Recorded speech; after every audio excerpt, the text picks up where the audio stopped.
అమ్మా తాకి తాకి ప్రశాంతంగా ఉందిరా నాయన.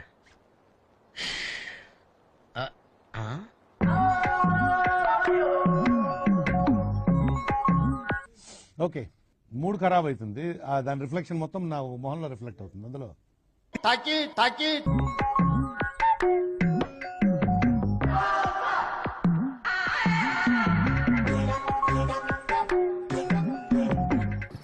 అమ్మాయి ఏం టార్చర్.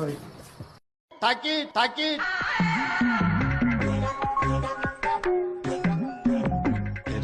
ఏమైందిరా? నా పొత్తు కీడొకడు ఎవరో ఒకసారి నా చెల్లుకు మెసేజ్ పంపించే మర్యాదలు చెప్తాడా? ఎన్నిరా పంపించేది? మీకేం పని పట్టలేదా ఇంటికాడా? కాదురా, నాకేం తెలియకపోయా మీరు ఎన్నెన్నో పెడతా ఉంటే మిస్ కాల్ సెల్లు యాంగ్ అయిపోతా ఉంటే అవసరం